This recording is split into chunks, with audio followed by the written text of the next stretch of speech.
2024 শেষ দিনে অর্থাৎ 31শে ডিসেম্বর মঙ্গলবার বৈষম্য বিরোধী জুলাই আন্দোলনের ঘোষণাপত্র প্রকাশের দিন স্থির হয়েছিল। ওই দিন ঢাকার শহীদ মিনার চত্বরে ঐতিহাসিক জুলাই বিপ্লবের ঘোষণাপত্র প্রকাশ করা হবে বলে জানিয়েছেন বৈষম্য বিরোধী আন্দোলনের অন্যতম আহ্বায়ক সারজিদ আলম। এমনকি যেহেতু 6 জুলাই এই শহীদ মিনার চত্বরেই এই আন্দোলনের সূচনা হয়েছিল, তাই শহীদ মিনার চত্বরেই এই জুলাই আন্দোলনের ঘোষণাপত্র প্রকাশ করা হবে বলে জানিয়েছিলেন তিনি। কিন্তু সোমবার 30শে ডিসেম্বর রাতে বৈঠক করে হঠাৎই জুলাই বিপ্লবের ঘোষণাপত্র প্রকাশ করা হয়, স্থগিত হয়ে যায়। তবে পূর্ব ঘোষণা মতো শহীদ মিনার চত্বরে মিছিল ও সভার কর্মসূচি একই হবে বলে জানা গিয়েছিল। সেই মতো মঙ্গলবার বেলা গড়াতেই শয়ে শয়ে মিছিল শহীদ মিনার মুখী হয়। সেই মিছিলে প্রাক্তন প্রধানমন্ত্রী হাসিনাকে রীতিমতো তুই তুকারির পর্যায়ে নামিয়ে এনে স্লোগান দিতে দেখা যায় ছাত্রছাত্রীদের। মাথায় বাংলাদেশের জাতীয় পতাকার ফিট্টি বেঁধে ব্যানার নিয়ে পায়ে পায়ে মিছিলে হাঁটতে দেখা যায় ছাত্রছাত্রীদের। সেখান থেকে স্লোগান ওঠে, আয় খুনি তুই দেখে যা, রাজপথে তোর বাপেরা। এছাড়াও হাসিনার বিরুদ্ধে সচরাচর যে স্বৈরাচারী তার বিরুদ্ধে ডিরেক্ট অ্যাকশন, গোলামি না আজাদি, আজাদি আজাদি। এছাড়াও আল্লাহু আকবার ধ্বনি তুলে শহীদ মিনারের দিকে এগিয়ে যেতে দেখা যায় আন্দোলনকারীদের। আসুন দেখে নেব সেই স্লোগান ও মিছিল।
শেষ দিনে অর্থাৎ 31শে ডিসেম্বর মঙ্গলবার বৈষম্য বিরোধী জুলাই আন্দোলনের ঘোষণাপত্র প্রকাশের দিন স্থির হয়েছিল। ওই দিন ঢাকার শহীদ মিনার চত্বরে ঐতিহাসিক জুলাই বিপ্লবের ঘোষণাপত্র প্রকাশ করা হবে বলে জানিয়েছেন বৈষম্য বিরোধী আন্দোলনের অন্যতম আহ্বায়ক সারজিদ আলম। এমনকি যেহেতু 6 জুলাই এই শহীদ মিনার চত্বরে এই আন্দোলনের সূচনা হয়েছিল, তাই শহীদ মিনার চত্বরে এই জুলাই আন্দোলনের ঘোষণাপত্র প্রকাশ করা হবে বলে জানিয়েছিলেন তিনি। কিন্তু সোমবার 30শে ডিসেম্বর রাতে বৈঠক করে হঠাৎই জুলাই বিপ্লবের ঘোষণাপত্র প্রকাশ স্থগিত হয়ে যায়।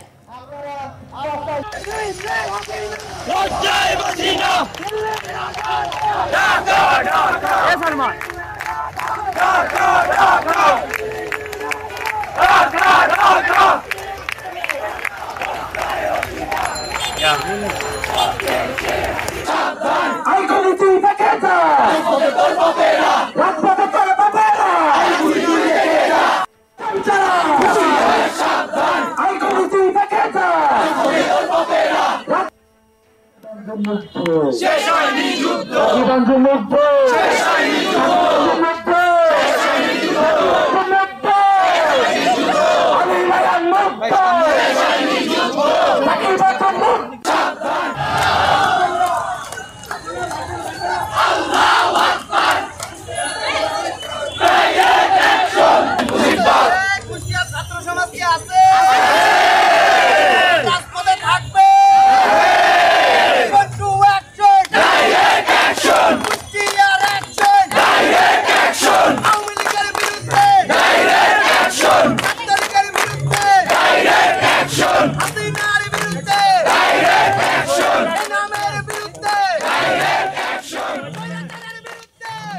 তবে পূর্ব ঘোষণা মতো শহীদ মিনার চত্বরে মিছিল ও সভার কর্মসূচি একই হবে বলে জানা গিয়েছিল। সেই মতো মঙ্গলবার বেলা গড়াতেই শয়ে শয়ে মিছিল শহীদ মিনার মুখী হয়।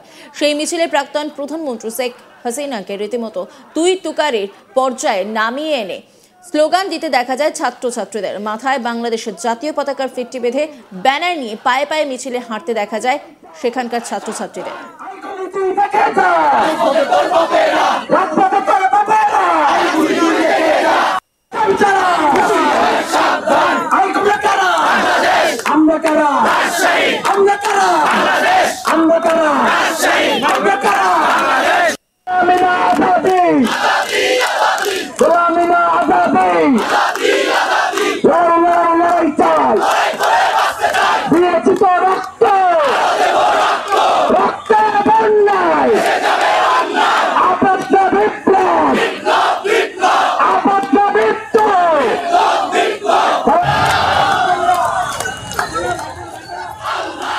সেখান থেকে স্লোগান ওঠে, আয় খুনি তুই দেখে যা, রাজপথে তোর বাপেরা। এছাড়াও হাসিনার বিরুদ্ধে স্বৈরাচারের কথা বলা হয়, ডাইরেক্ট অ্যাকশনের কথা বলা হয়, গোলামি না আজাদি, আজাদি আজাদি। এছাড়াও আল্লাহু আকবার ধ্বনি তুলে শহীদ মিনারের দিকে এগিয়ে যেতে দেখা যায় আন্দোলনকারীদের।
অন্যান্য খবরের আপডেটের জন্য অবশ্যই নজর রাখুন আজ তাক বাংলার ইউটিউব স্ট্রিমিংয়ে। লাইক, কমেন্ট, শেয়ার এবং সাবস্ক্রাইব করতে ভুলবেন না।